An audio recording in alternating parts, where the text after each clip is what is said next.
नमस्कार दोस्तों, एक बार फिर मैं आप सभी लोगों के साथ जुड़ चुका हूं अपनी एक और नई वीडियो लेके। तो जैसा कि आप सभी लोगों को पता है कि हमेशा आपको मैं कुछ ना कुछ अलग, कुछ ना कुछ अच्छी चीज़ें बताता रहता हूं शॉर्ट हैंड के बारे में, और आप सभी लोगों को ये समझाता रहता हूं कि कैसे किस तरीके से आप शॉर्ट हैंड के अंदर अपनी तैयारी को आगे बढ़ाएंगे। भाई आप सभी लोगों के जानकारी के लिए बता दूँ कि रोज़ाना हमारी YT क्लास जो है वो आपको शाम को 4 बजे होती है, और जो हमारे पेड बैचेस की क्लासेस होती हैं वो 9 से 11 के बीच में होती हैं। 9 से 10 आपकी जो है शॉर्ट हैंड बेसिक की होती है, उसके बाद आपकी डिक्टेशन की क्लास होती है। तो आप हमारे साथ जुड़ सकते हैं और अपनी तैयारी को और बेहतर कर सकते हैं। तो फिलहाल मैं आप सभी लोगों को ये बताना चाहता हूँ कि भैया जो बच्चे अब CBT एग्ज़ाम क्लियर कर चुके हैं,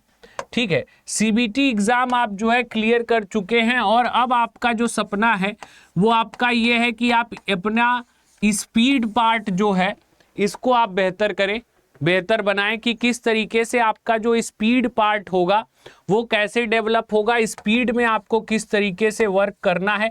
ये सारी चीज़ें आपको एक बार सीखनी है और समझनी है, और इसको कैसे करना है इस बारे में हम बात करने वाले हैं। ठीक है भाई, देखिए मोस्टली स्टूडेंट जो अभी CBT एग्ज़ाम 2024 वाला जो CBT एग्ज़ाम हुआ है वो मोस्टली स्टूडेंट जो हैं, जो मेरी अभी वीडियो देख रहे होंगे, उन्होंने दिया होगा, और अब वो चाह रहे होंगे कि हम कैसे अपने स्पीड के अंदर, क्योंकि बेसिक पार्ट तो कंप्लीट करने वाले अब जो है इस कंपटीशन में काफ़ी पीछे जा चुके हैं। जो बच्चे ऑलरेडी स्पीड लिख रहे हैं उनको क्या प्लानिंग करनी है, क्या प्रोसीजर अपनाना है जिससे उनकी स्पीड में इम्प्रूवमेंट आए। तो देखिए मैं आप सभी लोगों को 2-3 पैटर्न बता रहा हूँ।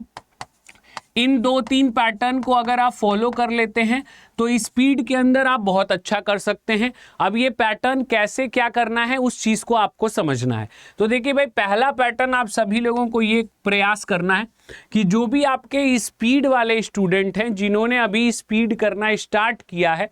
उनको एक बात अपनी ध्यान रखनी है कि जो आपके स्पीड का पार्ट है, जैसे मान लीजिए आप 80 WPM की स्पीड अभी लिख रहे हैं, 80 वर्ड प्रति मिनट,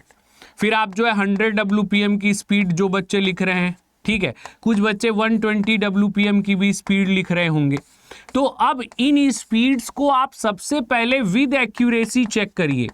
ठीक है, विदाउट एक्यूरेसी मत चेक करिए दोस्त, विद एक्यूरेसी चेक करिए। और एक्यूरेसी कैसे आएगी और कैसे आप चेक कर सकते हो, तो आपने मान लीजिए 80 वर्ड प्रति मिनट का अगर मैटर लिखा है, मान लीजिए आपने 80 वर्ड प्रति मिनट के हिसाब से 10 मिनट में 800 वर्ड लिखे हैं, तो इन 800 वर्ड को सबसे पहले आप जो है टाइप करके देखिए। क्योंकि मोस्टली बच्चे क्या करते हैं कि डिक्टेशन लिखते तो हैं बट उनको टाइप नहीं करते, वो लिख के रीड कर लेते हैं और जो है उन्हें लगता है कि बस ठीक है सारी चीज़ें सही हैं हमारी। तो भैया ऐसा नहीं करना है। अब आपको क्या करना है, अब आपको अपनी 80 वर्ड प्रति मिनट वाली डिक्टेशन अगर आपने लिखी तो उसको आप जो है एक बार सिस्टम पे टाइप करिए, और टाइप करने में देखिए आपका कितना समय लग रहा है। मतलब मेरे हिसाब से 800 वर्ड टाइप करने में आपको, अगर आप घर पे टाइप करने हैं तो आपको कम से कम जो है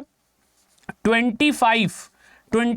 टू 30 मिनट्स के अराउंड में आपके 800 वर्ड टाइप हो जाने चाहिए स्टेनो के। मेरी बात ध्यान से सुनिएगा, इंग्लिश के नहीं, स्टेनो के, क्योंकि एग्जाम में आपको मिलता है 50 मिनट का समय, ठीक है। इस 50 मिनट के समय में आपका वहाँ पे एक अलग ही माहौल रहता है, अलग कीबोर्ड रहता है, अलग आपके सिस्टम होते हैं। तो ये ज़रूरी नहीं है कि आप जो है उस डिफ़िकल्टी को मैच कर पाएँ। तो अगर आपकी जो टाइपिंग होगी वो कम समय में आप कर रहे होंगे तो उस वाली स्पीड को मैच करना आप सभी के लिए क्या हो जाएगा, आसान हो जाएगा। इसलिए मैं कह रहा हूँ कि भाई 25 टू 30 मिनट में आप जो है 800 वर्ड अपने स्टेनो के टाइप कर लीजिए, और वहां पे आप ये चेक करिए कि आपके एरर्स कितने आ रहे हैं, कितने एरर आपने किए, ठीक है। अब यहाँ पे 800 वर्ड के अंदर आपको प्रयास क्या करना है कि आपकी एरर परसेंटेज जो हो वो 3% के अंदर हो, 3% से ज़्यादा आपकी एरर ना हो। क्योंकि जो आपका स्टेनोग्राफी का केस है वहाँ पे आपको अगर 80 WPM की जब आप डिक्टेशन लिखते हैं तो वहाँ पे आपको जो है 7% तक का एरर अलाउड होता है, 7% तक का। तो अगर आप जो है कोई डिक्टेशन ऐसे लिख रहे हैं तो मान के चलिए आप उसमें अपना चेकिंग करने का तरीका थोड़ा सा हार्ड रखिए कि भैया हमको 7% तो मिल रहा है, लेकिन हम कोशिश क्या करें कि हमारा 3% से ज़्यादा एरर ना आए। ठीक है, तो इस तरीके से आपने जैसे 80 वर्ड वाले बच्चे इस तरीके से कर लें, फिर 100 WPM वाले भी यही कर लें कि भैया 100 WPM आपको स्पीड लिखनी है, तो आप जो है इसको 10 मिनट में, यानी आपके 1000 वर्ड हो गए, तो 10 मिनट में आप जो है ये 1000 वर्ड्स क्या करिए, 10 मिनट में ये 1000 वर्ड्स आप इसको जो है सबसे पहले आप ये 100 WPM से 10 मिनट की डिक्टेशन लिखिए स्टेनो में, और फिर इस स्टेनो को आप जो है टाइप करिए, इंग्लिश या हिंदी जिसमें भी आप कर सकते हैं, इसको आप टाइप करिए और कोशिश करिए कि इसको टाइप करते समय आपका, जैसे मैंने बताया कि 800 वर्ड में 25 से 30 मिनट लगना चाहिए, तो यहाँ पे मान लीजिए 30 से 25, यहाँ पे आपको जो है 30 से 40 मिनट के आसपास लगना चाहिए, क्योंकि यहाँ पे भी आपको 40 मिनट ही मिलता है टाइप करने के लिए। ठीक है, 50 मिनट आपको डी के लिए मिलता है और सी के लिए आपको 40 मिनट्स मिलते हैं अगर आप इंग्लिश टाइपिंग कर रहे हैं, मतलब इंग्लिश शॉर्ट हैंड से एग्जाम दे रहे हैं तो। ठीक है, तो वहां पे आप सभी लोग ये ध्यान रखिए कि यहाँ पे भी आपका जो है 30 से 40 मिनट के अंदर आपका हो जाना चाहिए, और एरर परसेंटेज यहाँ पे आपका और कम होना चाहिए, क्योंकि 100 WPM में आपको जो है 5% एरर अलाउड है।